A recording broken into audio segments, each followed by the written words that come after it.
A posição em que a gente vai colocar a prótese mamária, né, temos praticamente duas posições.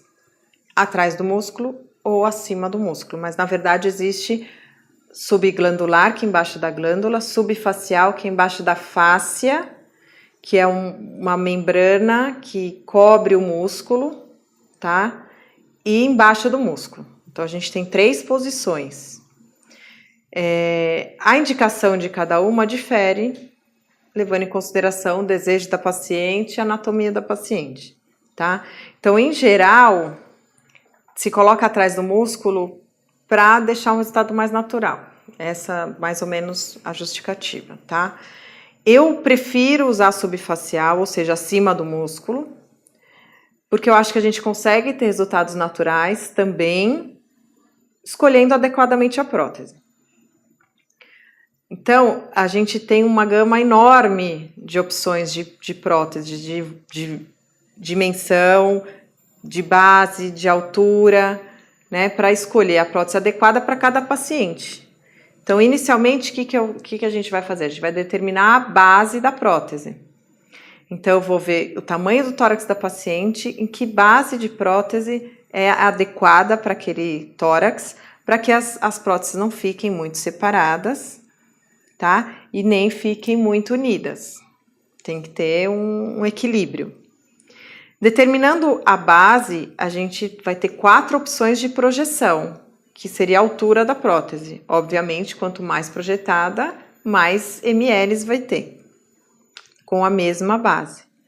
Tá? Então, tudo isso é conversado com a paciente para a gente chegar na conclusão de qual prótese vai ser mais legal, vai ter um resultado mais próximo do que ela imagina, né, dentro de uma coisa possível, que é o tamanho do tórax dela. Tá?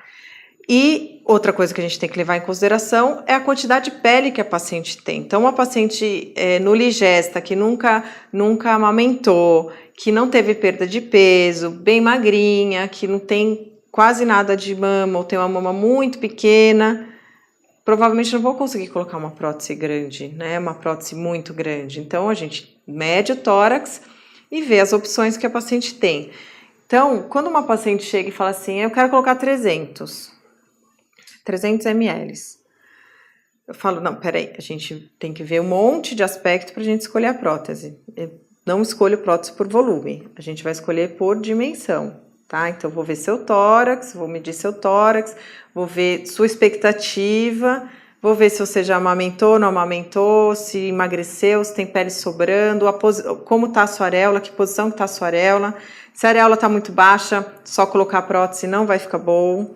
Então, são aspectos em que a gente tem uma conversa longa para chegar numa conclusão de qual técnica, qual prótese, qual tipo de prótese é melhor para aquela paciente.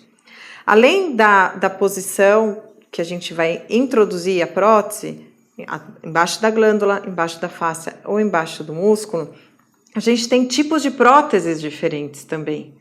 Né? Então, a gente tem a prótese anatômica, por exemplo, que é uma prótese que tem 3 dimensões, altura, largura e projeção.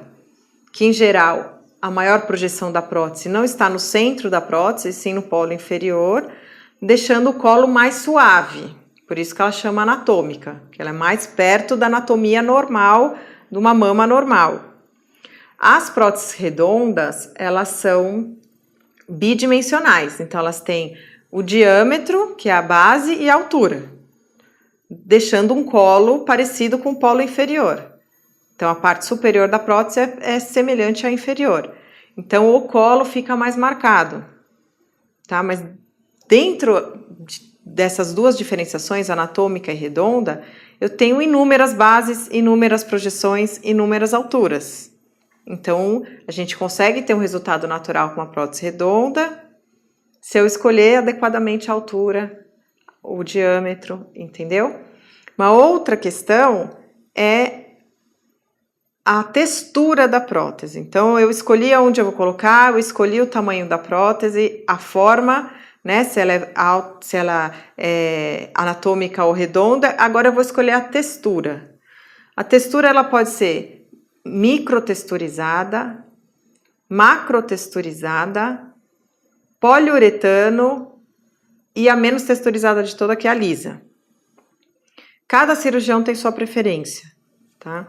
A minha preferência é sempre para macrotexturizada e poliuretano, porque são as próteses que são mais rugosas, tá? E quando a gente coloca uma prótese, nosso organismo vai fazer uma cicatriz em volta dessa prótese. Essa cicatriz chama cápsula. Com o tempo, essa cápsula vai contraindo e deformando a prótese, que chama contratura de cápsula. E nesse caso, quando a paciente tem a contratura de cápsula, há a indicação da troca da prótese. Então, quanto mais rugosa for a prótese, mais irregular vai ser essa cápsula, com uma área maior e, portanto, eu vou levar mais tempo para ter a contratura, tá? Então, a indicação da textura está relacionada com o tempo da troca.